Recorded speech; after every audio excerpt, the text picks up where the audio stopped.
أما بعد، ذكر في الحديث قال رسول الله صلى الله عليه وسلم: إنا لله أهلين من الناس. قيل من هم يا رسول الله؟ قال: أهل القرآن هم أهل الله وخاصته।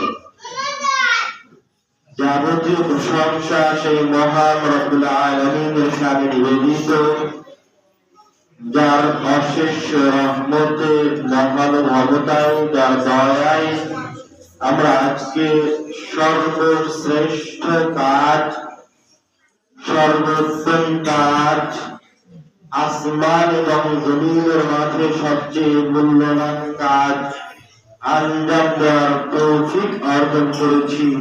সেই মহান রব্বুল আলামিনের দরবারে জানাই লাখো কোটি শুকরিয়া, আলহামদুলিল্লাহ। এবং আবারও মহান রব্বুল আলামিনের দরবারে জানাই অসংখ্য শুকরিয়া, যিনি আমাদেরকে তার ঘরে উপস্থিত হয়ে কোরআন ও হাদিসের কথা শ্রবণের তৌফিক দান করেছেন। আলহামদুলিল্লাহ। দরুদ ও সালাম বর্ষিত হোক প্রিয় নবী আহমদ মুস্তাফা মুহাম্মদ মুস্তাফা রাহমাতুল লিল আলামিন, কুররাতুল আইন, হাবিবুল কলব, তাজুর রুসিনা, ওই নবী যার উপর একবার দরুদ পাঠ করলে আল্লাহ রাব্বুল আলামিন দরুদ পাঠকারীর 10টি গুনাহকে মাফ করে দেন, তার মর্যাদাকে 10 স্তর সমুন্নত করে দেন, তার উপরে 10 বার রহমত বর্ষণ করেন। সেই মহামানবের উপর হাজারো দরুদ ও সালাম বর্ষিত হোক। সকলে বলি সাল্লাল্লাহু আলাইহি ওয়াসাল্লাম।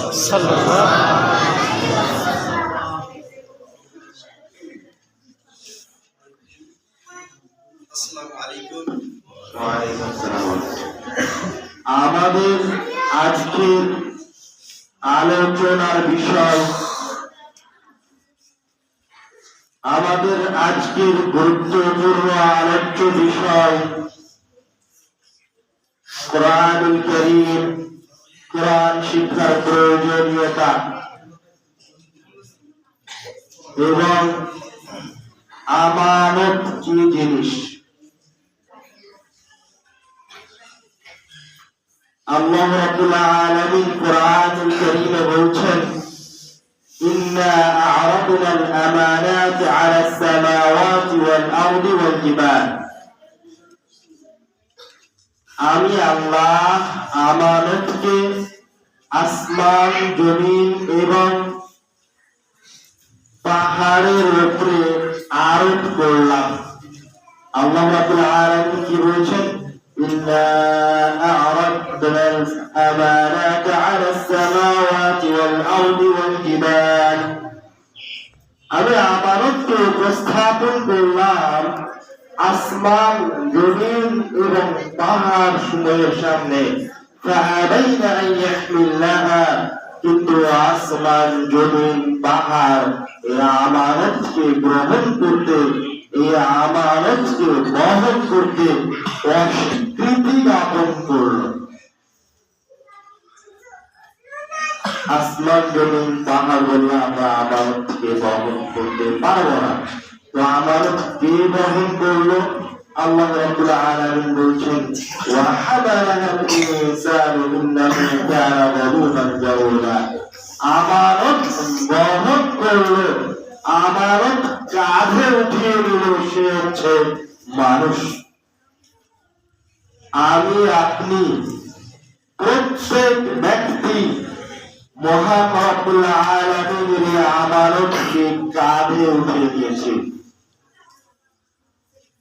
আমরা প্রত্যেককে আমাদের আমানত সম্পর্কে জিজ্ঞাসিত হব।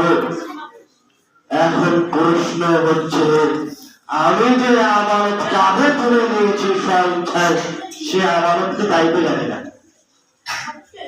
বলতে পারবে আমানত কি? কোরআন, শুধু কি কোরআন?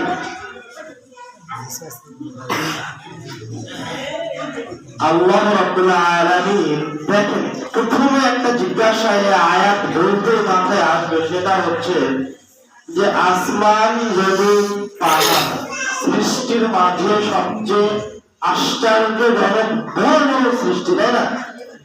কিন্তু তারা কেন অক্ষমতা প্রকাশ করলো এই আমানত থেকে? ওরা তো আমাদের থেকে বেশি শক্তিশালী, বেশি বড়। আর মানুষ কেন আমানতকে গ্রহণ করলো অথচ ছোট একটা সৃষ্টি? এটা হচ্ছে আসল জিজ্ঞাসা।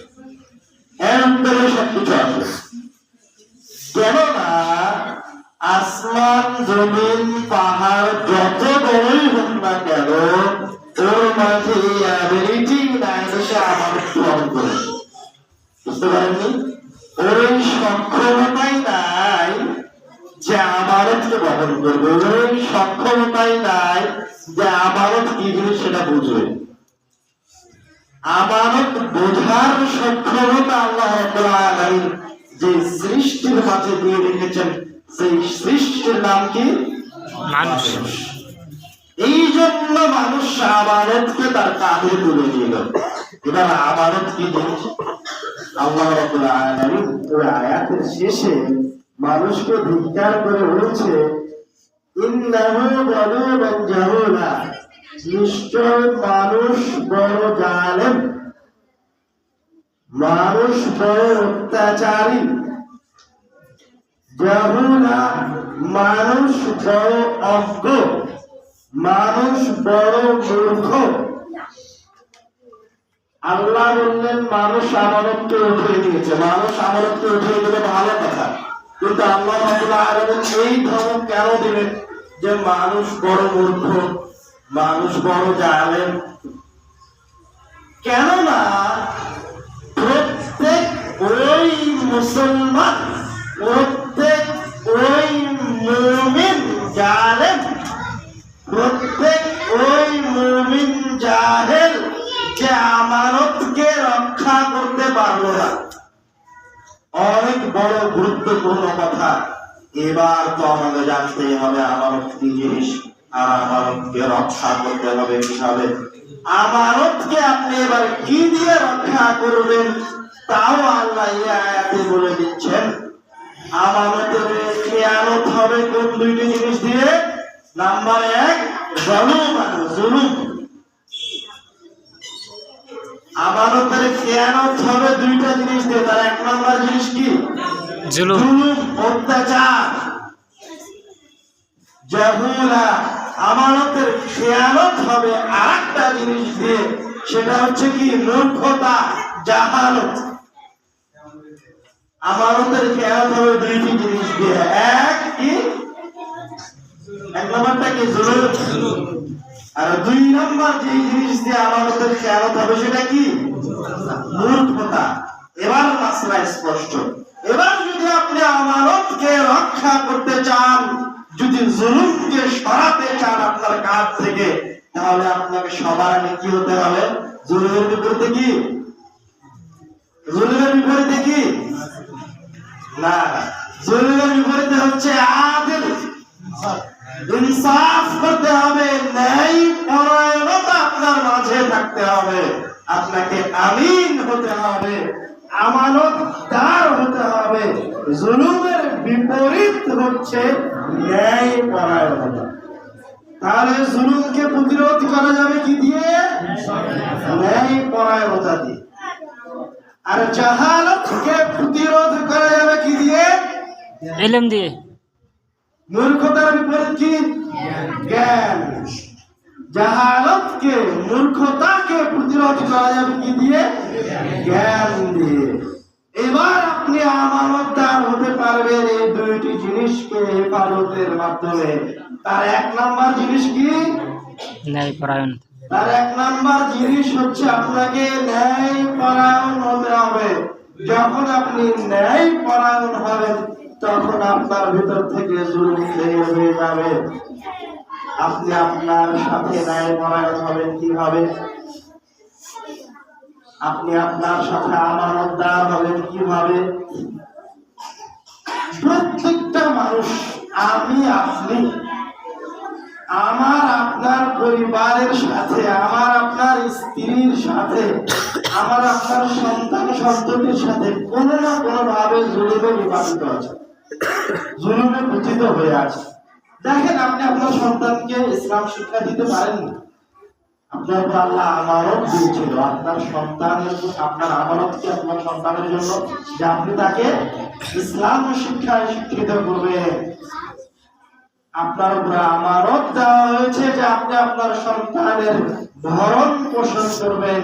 আপনার উপর আমানত দেওয়া হয়েছে যে আপনি আপনার স্ত্রীর সম্ভ্রমের হেফাজত করবেন, আপনি আপনার স্ত্রীর 3 বেলার রুজির ব্যবস্থা করবেন। এগুলো সব কি আপনার উপরে আমানত। যখন আপনি এগুলো 100তে 100 আদায় করতে পারবেন, তখন আপনি আদেল, তখন আপনি মুনসিফ, তখন আপনি ন্যায়পরায়ণ। আর আপনি মূর্খতাকে দূর করবেন কি দিয়ে? জ্ঞান দিয়ে। আপনাকে জ্ঞান অর্জন করতে হবে। মুসলমানের উপর জ্ঞান অর্জন করা ফরজ। শরীয়তের সাম্যক জ্ঞান থাকা, 5 ওয়াক্ত সালাতের জন্য যে জ্ঞান লাগবে, সিয়ামের জন্য যে জ্ঞান লাগবে, তাওহীদ আল্লাহ রাব্বুল আলামিনের একত্ববাদ কি জিনিস, এগুলি জানা মুসলমানের উপর কি ফরজ। তো যখন আপনার কাছে ইলম আসবে, তখন আপনার অন্তর থেকে জাহালত দূরে সরে যাবে, তখন আপনি আমানতকে বহন করতে পারবেন। এবার বলেন দেখি, কোন 2টি জিনিসের মাধ্যমে আমরা আমানত বহন করব? এক, ন্যায়পরায়ণতার মাধ্যমে। 2, জ্ঞানের মাধ্যমে। এই 2টি জিনিস যখন আমাদের কাছে আসবে, তখন আমরা আমানত দান করব। এবার দেখেন,